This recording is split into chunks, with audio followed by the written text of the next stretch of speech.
ہر روز ایک نیا ویڈیو دیکھنے کے لیے ہمارے چینل ZN اسلامک ایجنسی کو ابھی سبسکرائب کریں، ویڈیو کو لائک کریں، شیئر کریں، کمنٹ کریں۔ السلام علیکم ورحمۃ اللہ وبرکاتہ۔ میں حاضر ہوں آپ حضرات کی بارگاہ میں ایک اور نئے ویڈیو کے ساتھ۔ امید ہے کہ آپ تمام ہی حضرات خیریت سے ہوں گے، اور میں آپ حضرات سے سب سے پہلے گزارش کر دوں کہ اگر ہمارے کوئی مہمان پہلی مرتبہ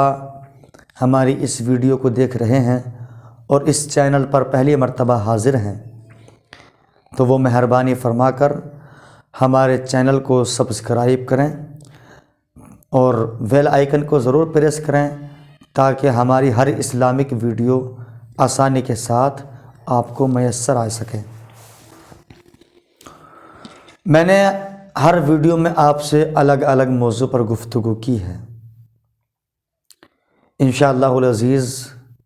آج بھی میں آپ کے سامنے ایک نئے موضوع کے ساتھ حاضر ہوں۔ الحمدللہ وکفا وسلام علی عبادہ الذین اصطفیٰ، اما بعد فاعوذ باللہ من الشیطان الرجیم، بسم اللہ الرحمن الرحیم۔ وَلَقَدْ يَسَّرْنَا الْقُرْآنَ لِلذِّكْرِ فَهَلْ مِن مُّدَّكِرٍ۔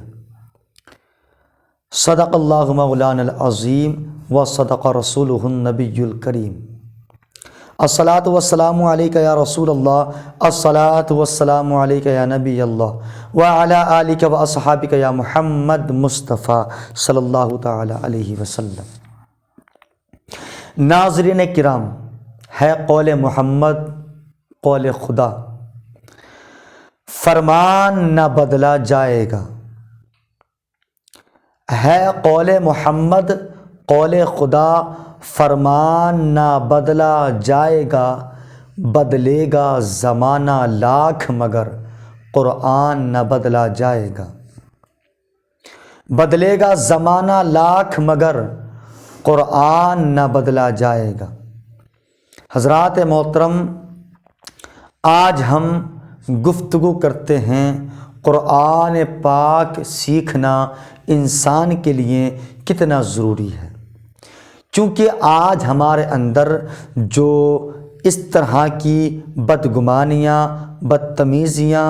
اور یہ ہمارے برے افعال، برے اعمال، ہمارے اندر برائیاں، ہمارے اندر بری عادتیں جو جنم لے چکی ہیں، اس کی وجہ صرف ایک ہی ہے کہ ہم نے دین مصطفیٰ سے دوری اختیار کر رکھی ہے۔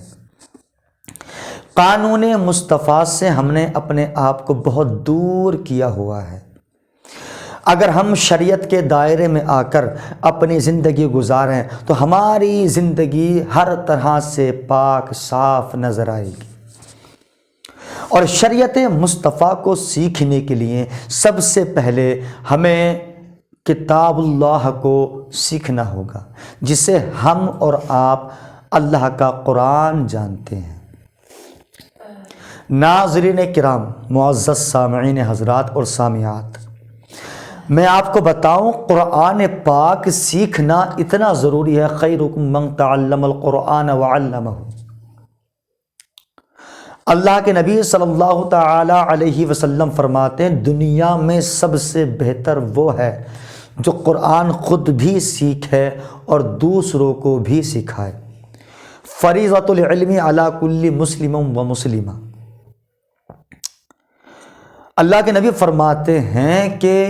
تمہارے لیے علم دین سیکھنا اتنا ضروری ہے، چاہے وہ مرد ہو، عورت ہو، بچہ ہو، بڑا ہو، بوڑھا ہو، جوان ہو، سب کے لیے اتنا ضروری ہے کہ چاہے وہ علم دین سیکھنے کے لیے چین بھی اس کو جانا پڑے تو اس کو چاہیے کہ وہ چین جا کر بھی علم دین حاصل کرے۔ حضرات محترم، لیکن اب ہمیں کہیں پر جانے کی ضرورت نہیں رہتی۔ نہ ہمیں کسی بڑے شہر کے اندر جانے کی ضرورت رہتی۔ الحمدللہ یہ میرے رب کا فضل ہے کہ اللہ کے کرم سے محبوب صلی اللہ تعالی علیہ وسلم کے صدقے میں اور بزرگان دین کی دین سے، ان کی عطا سے، ان کے فیض سے آج بستی بستی کے اندر، نگر نگر، ڈگر ڈگر کے اندر، گاؤں گاؤں، قصبہ قصبہ میں آج الحمدللہ مساجد اور مدارس موجود ہیں۔ ہر گاؤں کے اندر کوئی گاؤں ایسا بچا ہوا ہوتا ہے جہاں مدرسہ یا مسجد نہیں ہوتی، ورنہ الحمدللہ سبھی گاؤں کے اندر اس دور میں مسجدیں بھی ہیں اور مدرسے بھی ہیں، اور سب میں اساتذہ اور ائمہ کا انتظام ہوتا ہے۔ لیکن ہم اس کے باوجود بھی قرآن نہیں سیکھ پاتے۔ کیوں؟ ہم دنیاوی تعلیم میں اس طرح سے مصروف ہو گئے۔ دنیاوی تعلیم سیکھنا، اپنے بچوں کو ڈاکٹر بنانا، ماسٹر بنانا، انجینئر بنانا، پائلٹ بنانا، یہ کوئی ناجائز یا کوئی گناہ نہیں ہے، یہ سب جائز ہے۔ اسلام مومن کی ترقی کو پسند کرتا ہے، مومن کی طاقت کو پسند کرتا ہے، اور اللہ کو، اللہ کے نبی کو طاقتور اور دولت مند مومن بہت پسند ہے، بشرط یہ کہ وہ ایمان والا ہونا چاہیے۔ وہ مومن پسند ہے جو سخی ہو، وہ مومن پسند ہے جو کنجوس نہ ہو، وہ مومن پسند ہے جو طاقتور ہو، ورنہ ہر مال کمانے والا اللہ کو پسند نہیں۔ صرف وہ مالدار، وہ امیر، وہ رئیس، وہ بادشاہ، وہ غنی اللہ کو پسند ہیں جو کیا اللہ کی رضا کے لیے مال کماتے ہیں، اللہ کی رضا میں ہی خرچ کرتے ہیں۔ تو اسلام تو ترقی کو پسند کرتا ہے، یہ ہرگز نہ سمجھا جائے کہ اسلام یہ نہیں چاہتا کہ کوئی اپنے بچے کو ڈاکٹر، ماسٹر، انجینئر بنائے۔ آپ سب کچھ بنائیے، آپ اپنے بچوں کو پی ایچ ڈی کرائیے، آپ اپنے بچوں کو بی اے کرائیے، آپ اپنے بچوں کو انٹر کرائیے، بی ایس سی کرائیے، ایم ایس سی کرائیے، ایم اے کرائیے، کچھ بھی کرائیے آپ، لیکن اس کے ساتھ میں ہمیں دین مصطفیٰ کو یاد رکھنا ہوگا۔ کیا آپ کو یہ خبر نہیں ہے کہ آج الحمدللہ دنیا کے اندر جتنے بڑے بڑے مدرسے ہیں، سب جگہوں کے اندر ایک ایسا نظام قائم کیا گیا ہے، تمام مدارس کے اندر ایک ایسا نظام قائم کیا گیا ہے کہ وہاں سے آپ ڈاکٹر بھی بن کے نکلیں گے، وہاں سے آپ وکیل بھی بن کے نکلیں گے، وہاں سے آپ جج بھی بن کے نکلیں گے، وہاں سے آپ ماسٹر بھی بن کے نکلیں گے، وہاں سے آپ پائلٹ بھی بن کے نکلیں گے، وہاں سے آپ انجینئر بھی بن کے نکلیں گے۔ ہر طرح کی سویدھا کا، ہر طرح کی تعلیم کا بڑے بڑے مدارس کے اندر تمام تر مومنوں نے مل کر انتظام مکمل کر دیا ہے۔ تو اگر ڈاکٹر بنانا، ماسٹر بنانا، انجینئر بنانا، پائلٹ بنانا، تمام تر دنیاوی تعلیمات کو حاصل کرنا اسلام میں کسی طرح کا گناہ ہوتا، تو کسی دینی مدرسے میں، کسی اسلامک یونیورسٹی کے اندر اس طرح کے نظام کو قائم نہیں کیا جاتا۔ یہ تمام ہندی، انگلش،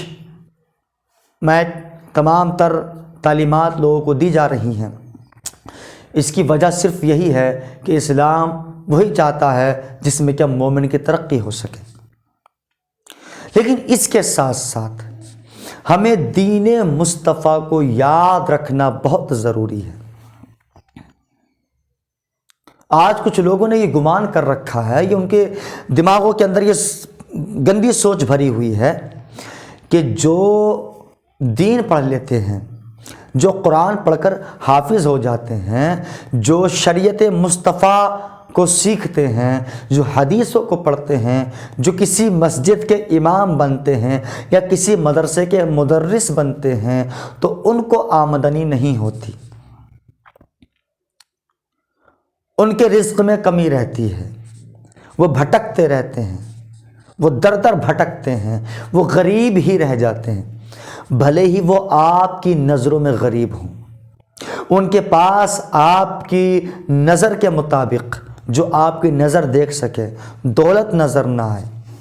لیکن یاد رکھو اللہ اور اللہ کی رسول صلی اللہ تعالی علیہ وسلم کی نگاہ نبوت و نگاہ ربویت میں وہی لوگ عزت والے ہیں، وہی لوگ امیر ہیں جن کے پاس ایمان جیسی دولت ہوتی ہے۔ راحت اندوری کہتے ہیں کہ اگر خلاف ہیں ہونے دو، کوئی جان تھوڑی ہے، یہ سب دھواں ہے، کوئی آسمان تھوڑی ہے، میرے اندر سے ایک ایک کر کے سب کچھ ہو گیا رخصت، مگر ایک چیز باقی ہے جسے ایمان کہتے ہیں۔ ناظرین کرام، میں آپ سے بتاؤں، یہ سمجھیے گا آپ کہ انسان کے اندر ایمان اتنا ضروری ہے کہ اگر انسان ایمان کی دولت کو سینے سے نکال کر ہزاروں کروڑوں اربوں خربوں روپے کمائے، لیکن وہ اللہ اور اللہ کے رسول صلی اللہ تعالی علیہ وسلم کی رضا حاصل نہ کر سکا، تو سمجھ لیجئے کہ وہ دنیا کا ذلیل خوار انسان ہے۔ اور اگر کسی کے گھر میں 3 دن تک چولہا نہ جلے، کسی کو وقت پر پانی میسر نہ آئے، اچھے کپڑے پہننے نہ ملیں، لیکن اس کے پاس اگر ایمان کی دولت موجود ہے تو سمجھ لیجئے کہ وہ اللہ اور اللہ کے رسول صلی اللہ تعالی علیہ وسلم کی نگاہ نبوت و نگاہ ربویت میں سب سے عزت عظمت والا ہوتا ہے، وہی اللہ اور اللہ کے رسول کو پسند ہوتا ہے۔ تو ہم بات کر رہے تھے کہ قرآن کو سیکھنا ہمارے لیے کس قدر ضروری ہے، کتنا ہمارے لیے اس قرآن کو سیکھنا اہم ہے۔ وَلَقَدْ يَسَّرْنَا الْقُرْآنَ لِلذِّكْرِ فَهَلْ مِن مُدَّكِرٍ، اللہ قرآن میں فرماتا ہے ہم نے قرآن کو سیکھنے والوں کے لیے قرآن کو آسان کر دیا ہے۔ اگر ہم قرآن سیکھیں تو قرآن ہمارے لیے آسان ہے۔ اور میں آپ کو قرآن کا ایک فائدہ بتاؤں، بہت بڑا فائدہ ہے۔ آپ جس حافظ قرآن کو، جس عالم دین کو بے وقوف سمجھتے ہو کہ اس نے ڈاکٹری نہیں کی، یہ ماسٹر نہیں بنا، یہ کوئی سرکاری ٹیچر نہیں ہے، کوئی سرکاری کمپنی میں یہ کام نہیں کرتا، سرکاری جاب اس کو نہیں ملی ہے، تو آپ اس کو بے وقوف سمجھتے ہو کہ یہ پرائیویٹ نوکری کرتا ہے، یہ جنتا کا غلام ہے، اور اس کے پاس 5-10 ہزار کی تنخواہ ہوتی ہے، 5-10 ہزار سے زیادہ وہ تنخواہ نہیں پاتا ہے۔ آپ اس کو بے وقوف سمجھتے ہو، لیکن حقیقت یہ ہے کہ آپ بے وقوف ہو، وہ عقل مند ہے۔ آپ کیا سمجھتے ہو کہ آپ 50-60 ہزار روپے کما رہے ہو اور آپ کے مقابل 5 ہزار کمانے والا بھوکا مر سکتا ہے؟ نہیں، یہ بھی آپ سن لیجئے کہ 5 ہزار ایک طرف جو امام کے ہوں اور 50 ہزار ایک طرف جو ڈاکٹر کے ہوں، یہ 5 ہزار امام کے 50 ہزار پر بھاری پڑ جاتے ہیں۔ کیوں؟ اس لیے کہ اللہ نے اس دولت میں برکت رکھی ہے۔ اور دوسری بات، یہ تو ایک دنیاوی میں نے فائدہ بتایا، جہاں ہم دینی فائدے کی بات کریں، اگر آپ نے اپنے بچوں کو قرآن سکھایا، آپ کے پاس 4 بچے موجود ہیں، 4 میں سے آپ نے 3 کو، کسی کو ڈاکٹر بنا دیا، کسی کو انجینئر بنا دیا، کسی کو ماسٹر بنا دیا، اور ایک کو آپ نے حافظ قرآن بنا دیا، تو آپ دل پر ہاتھ رکھ کے بتائیے، کمنٹ میں آپ جو ہے جواب دینا کہ اگر آپ کا انتقال ہو جائے یا آپ بستر موت پر پڑے ہوئے ہوں، آپ بستر مرگ پر پڑے ہوئے ہوں، آپ تڑپ رہے ہوں، بیماری سے جھونج رہے ہوں، آپ اپنی زندگی کی آخری سانسیں گن رہے ہوں، تو وہاں پر تمام تر لوگ کیا کہتے ہیں کہ ان کی روح ابھی نکل نہیں رہی ہے، ان کو تکلیف ہو رہی ہے، کسی حافظ قرآن کو بلایا جائے،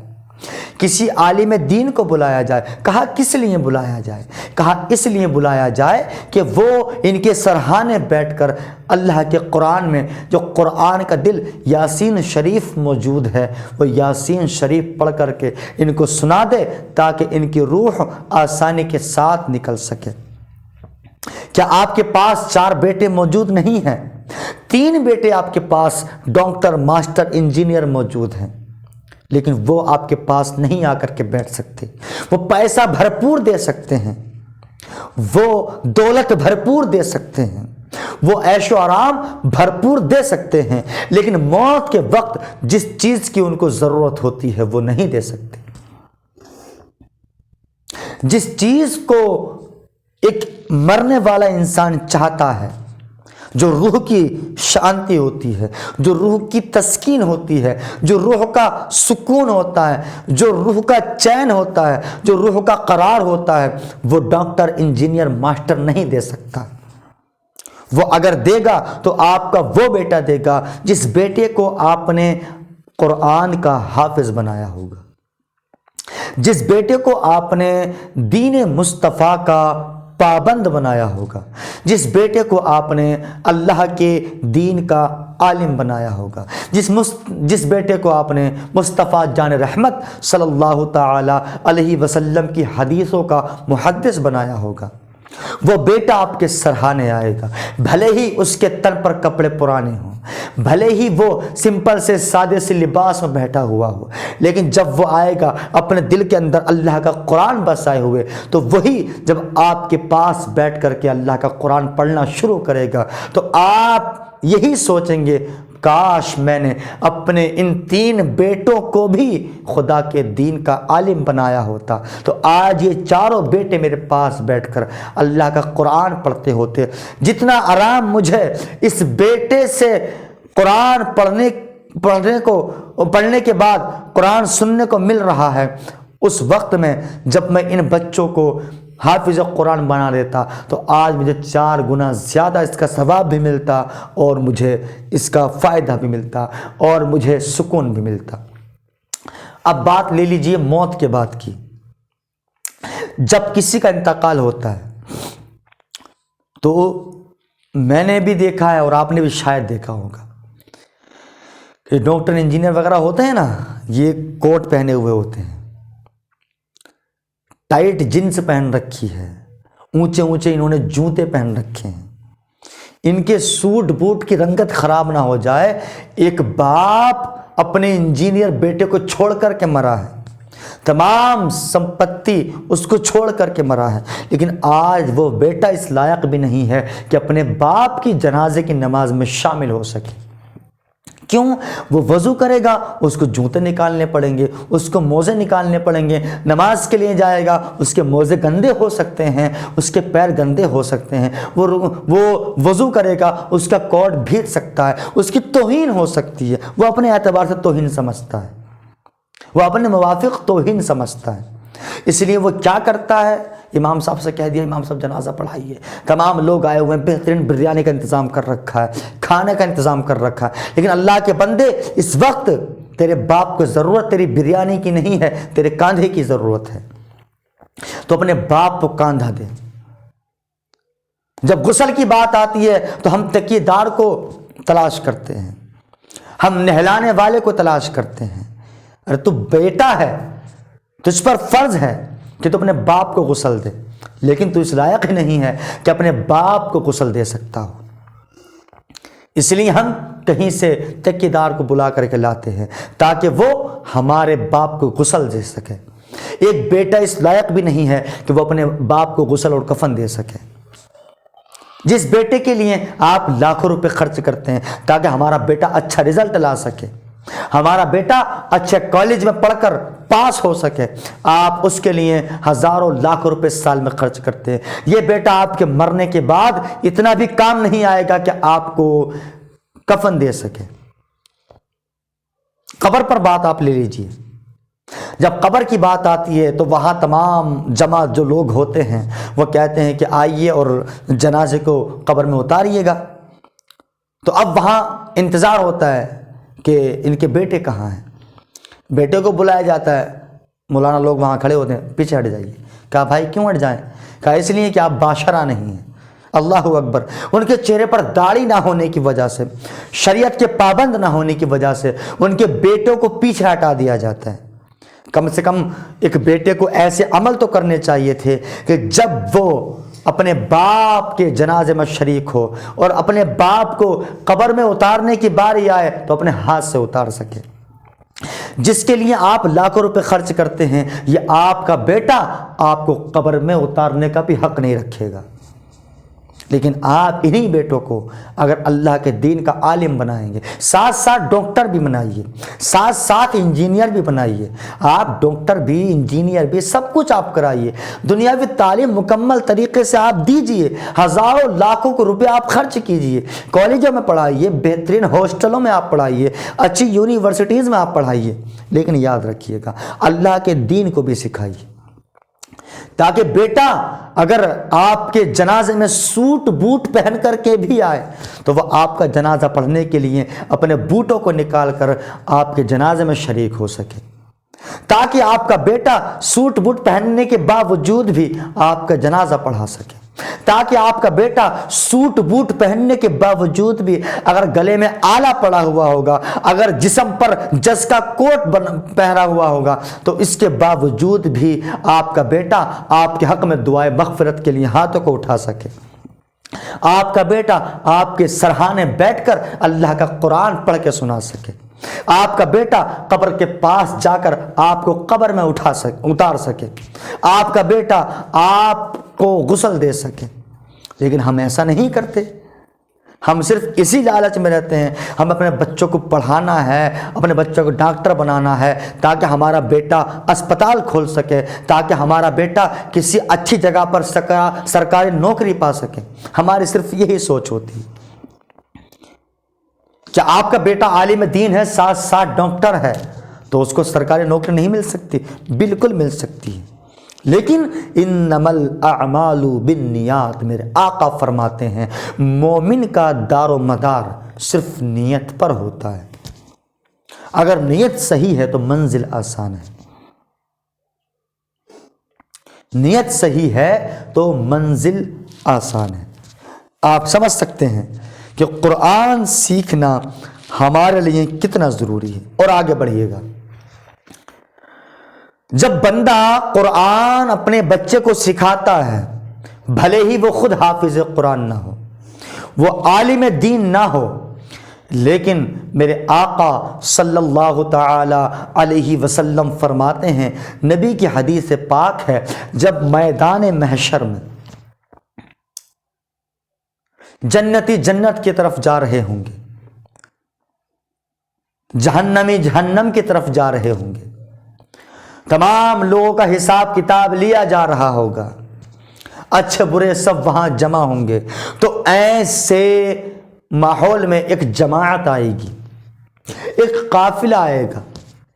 جن کے سروں پر ایسے تاج رکھے ہوئے ہوں گے کہ ان کے تاجوں کے اندر سے جو نور نکلے گا، ان کے نور کے سامنے چاند اور سورج کی روشنی بھی پھیکی پڑ جائے گی۔ تمام تر لوگ سوال کریں گے، یا اللہ یہ کون لوگ ہیں جن کے چہرے اس طرح سے چمک رہے ہیں اور جن کے سروں پر اتنا نورانی تاج رکھا ہوا ہے کہ ہمارے نظریں نہیں جم رہی ہیں، سورج اور چاند دیکھ کر کے شرما رہے ہیں، سورج کی روشنی، چاند کی چاندنی ان کے تاجوں کی نور کے آگے، روشنی کے آگے پھیکی پڑ گئی ہے۔ اللہ فرمائے گا، اے میرے بندوں سوال کرنے والوں سن لو، یہ وہ لوگ ہیں جنہوں نے اپنے بچوں کو دنیا میں رہ کر میرے قرآن کا محافظ بنایا تھا، میرے دین کا خادم بنایا تھا، دین کا عالم بنایا تھا۔ پروردگار عالم حافظ قرآن تو ان کے بچے تھے، لیکن یہ تو جاہل تھے، یہ تو ان پڑھ تھے، انہوں نے تو کوئی علم حاصل نہیں کیا تھا۔ اللہ فرمائے گا، اے میرے بندو، اللہ تبارک و تعالیٰ نے ان کے بچے جو حافظ قرآن بنے ہیں، جو عالم دین بنے ہیں، اور عالم بننے کے بعد انہوں نے جو اللہ کی اور اللہ کے رسول کی رضا کے لیے کام کیے ہیں، اللہ نے ان کاموں کا بدلہ اس طرح سے ان کے ماں باپ کو دیا ہے کہ آج ان کے ماں باپ اس طرح کے نورانی تاج کے تاجور نظر آ رہے ہیں۔ حضرات محترم اور سنیے، میرے آقا صلی اللہ تعالی علیہ وسلم فرماتے ہیں جب کوئی حافظ قرآن کسی قبرستان کے اندر دفن کر دیا جاتا ہے تو اس قبرستان کے چاروں طرف سے 40 قبروں کے مردوں کو بخش دیا جاتا ہے۔ اور سرکار فرماتے ہیں جب کہیں سے حافظ قرآن گزرتا ہے تو 40 دن تک اس راستے پر کسی طرح کی بے برکتی نہیں آ سکتی۔ 70,000 فرشتے اس کے ساتھ ساتھ چلتے ہیں۔ میرا مقصد یہاں ایک عالم کی شان بتانا نہیں ہے، آپ کا فائدہ بتانا مقصد ہے کہ آپ اپنے بچوں کو عالم دین بنا کر کتنا بڑا فائدہ حاصل کر سکتے ہیں۔ سب سے بڑا فائدہ تو یہ ہے کہ جب آپ اپنے لیے مغفرت کی دعا نہ کر پائیں گے، جب آپ نماز نہ پڑھ سکتے، جب آپ کوئی نیکی نہیں کر سکتے، اس وقت بھی آپ کو نیکیاں ملتی رہیں گی، اس وقت بھی آپ کو ثواب ملتا رہے گا، اس وقت بھی آپ کو فائدہ ملتا رہے گا۔ میں ایک مختصر میں ایک چھوٹا سا واقعہ بتا دوں، رخصت ہو جاؤں۔ حضرت عیسیٰ پیغمبر صلی اللہ علیہ السلام کے زمانے کی بات ہے۔ حضرت عیسیٰ پیغمبر علیہ السلام ایک مرتبہ قبرستان کے راستے سے گزر رہے تھے، کہیں پر ان کو جانا تھا، لیکن جب آپ قبرستان کے راستے سے گزرے حضرت عیسیٰ پیغمبر علیہ السلام تو آپ نے کیا دیکھا کہ کسی قبر پر بہت سخت عذاب نازل ہے۔ اللہ کا عذاب اس طرح سے اس قبر پر برس رہا ہے کہ قبر کے اندر لپٹیں نکل رہی ہیں، لیکن آپ گزرتے ہوئے چلے گئے۔ آپ جب کچھ دیر کے بعد واپس آئے تو آپ نے کیا دیکھا کہ اس قبرستان میں وہی قبرستان ہے، وہی راستہ ہے، اور وہ عیسیٰ پیغمبر علیہ السلام ہے۔ نہ عیسیٰ علیہ السلام راستہ بدلے ہیں، نہ قبرستان بدلا ہے، وہی راستہ ہے، وہی قبرستان ہے۔ جب آپ نے اسی قبرستان کے اندر واپس آ کر اس قبر کو دیکھا کہ جس قبر پر آپ نے جاتے ہوئے اللہ کا عذاب دیکھا تھا، اب اسی قبر پر اللہ کی رحمت برس رہی ہے۔ حضرت عیسیٰ پیغمبر علیہ السلام حیران ہوئے، آپ نے اللہ کی بارگاہ میں فوراً ہاتھوں کو اٹھا دیا، یا میرے مولا یہ کیا معاملہ ہے؟ پروردگار یہ میری سمجھ سے باہر ہے، ابھی میں گیا تھا تو میں نے اس قبر پر اللہ کا عذاب دیکھا، اور میں واپس آیا ہوں تو یہ قبر تیری رحمت سے، تیرے نور سے چمک رہی ہے، اس قبر پر تیری رحمت کی برسات ہو رہی ہے۔ اللہ کے نبی صلی اللہ تعالی علیہ وسلم فرماتے ہیں کہ جب کسی بھی مرنے والے کا بچہ یا بچی اپنے والد یا والدہ کے لیے صرف 3 مرتبہ قل هو اللہ شریف پڑھ دیتا ہے، میرے آقا نے فرمایا، تو آپ فرماتے ہیں 3 مرتبہ قل هو اللہ شریف پڑھنے کا اللہ وہ فائدہ مرنے والے کو عطا فرماتا ہے کہ اس کی مغفرت کر دی جاتی ہے۔ اور کسی قبرستان میں اگر کوئی بندہ کھڑا ہو کر کے 3 مرتبہ قل هو اللہ شریف پڑھ دے اور مغفرت کے لیے دعا کر دے تو اللہ تبارک و تعالیٰ ان قبرستان والوں کی مغفرت فرما دیتا ہے۔ اب عیسیٰ پیغمبر علیہ السلام کی بارگاہ میں چلو۔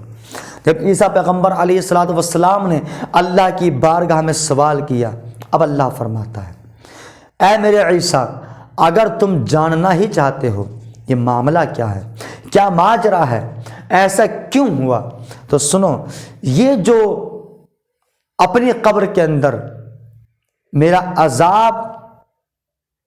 برداشت کر رہا تھا، جب یہ زندہ تھا بہت بڑا گناہ گار، بہت بڑا پاپی تھا، اس نے اپنی زندگی میں کوئی بھی ایسا کام نہ کیا جس سے کیا میری رحمت راضی ہو سکے، اس نے مجھے کوئی بھی راضی کرنے کا کام نہیں کیا۔ لیکن جب یہ بیمار پڑا اور یہ بستر موت پر جب پڑا ہوا تھا تو اس نے اپنی بیوی کو بلایا جو کیا حاملہ تھی. اس کی بیوی کے پیٹ میں اس کی ایک نشانی موجود تھی، حمل ٹھہرا ہوا تھا. اس نے اپنی بیوی کو اپنے پاس بٹھایا اور بٹھا کر رو کر کے کہا، اے میری شریک حیات، میں مانتا ہوں میں نے اپنی زندگی میں کسی بھی طریقے کا کوئی اچھا عمل نہیں کیا ہے، میرے اعمال سارے کے سارے برے ہیں، لیکن میری بیوی، میری ایک وصیت ہے، جب میں مر جاؤں اور تو اپنے کوکھ سے کسی بچے کو جنم دے، چاہے وہ بیٹا ہو یا بیٹی ہو، تو تم میرے بچے کو میری طرح گناہوں کی دلدل میں مت چھوڑ دینا، تم میری طرح میرے بچے کو میری جیسی زندگی گزارنے کا موقع مت دینا. کہا تو اس کو صحیح راستے پر لانا، تو اس کو اچھی تربیت دینا، اچھی تعلیم دینا، اچھا درس دینا، تاکہ میرا بچہ میری طرح جاہل نہ بنتے ہوئے ایک اچھا انسان بن سکے. اللہ اکبر. حضرت عیسیٰ پیغمبر سے میرے اللہ نے ارشاد فرمایا کہ اے میرے عیسیٰ پیغمبر، جب یہ بندہ مر گیا، جب اس نے دنیا کو چھوڑ دیا،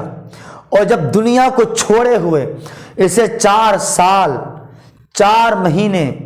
4 دن ہوئے، تو اب اس کی بیوی کو وہ وصیت یاد آئی جو اس نے مرنے سے پہلے اپنی بیوی کو کی تھی. اس کے پاس ایک بچہ موجود تھا، اس نے ایک بیٹے کو جنم دیا تھا. تو اس نے اپنے بچے کا ہاتھ پکڑا اور پکڑنے کے بعد کسی دینی مدرسے میں لے گئی، دارالعلوم میں لے کر کے پہنچی. اے اللہ کے دین کے عالم، آپ میرے بچے کو تعلیم دیجیے. عالم دین نے پہچان لیا کہ آپ تو فلاں شخص کی بیوی ہو. کہا ہاں، میں اسی پاپی اسی گناہگار کی بیوی ہوں. تو آپ اس کو کیوں مدرسہ لے کر کے آئی ہو؟ کہا بس یہ راز سننا چاہتے ہو تو سن لو. میرے شوہر جب انتقال کرنے والے تھے تو انہوں نے ہی ایک وصیت دی تھی، میرے لیے ایک وصیت نامہ دیا تھا کہ جب میں مر جاؤں اور تمہاری کوکھ سے کوئی بچہ پیدا ہو تو تم اس کو اللہ کے دین کا عالم بنا دینا. اللہ اکبر. تاریخ شاہد ہے عیسیٰ پیغمبر سے. میرا اللہ فرماتا ہے کہ میرے عیسیٰ پیغمبر جب اس نے اپنے بچے کو مدرسے میں بھرتی کیا، یعنی کہ اس کی بیوی نے، اللہ فرماتا ہے جب اس کی بیوی نے اپنے بچے کو مدرسے میں بھرتی کیا اور میرے دین کے عالم نے اس کو اپنے پاس بلایا اور بٹھا کر کے جب اتنا پڑھایا کہ بچے پڑھ بسم اللہ الرحمن الرحیم، تو جب اس کے بچے نے بسم اللہ الرحمن الرحیم پڑھا تو اس کی زبان توتلائی، کیونکہ چھوٹا بچہ تھا، بچہ چھوٹا ہے، اس کی زبان سے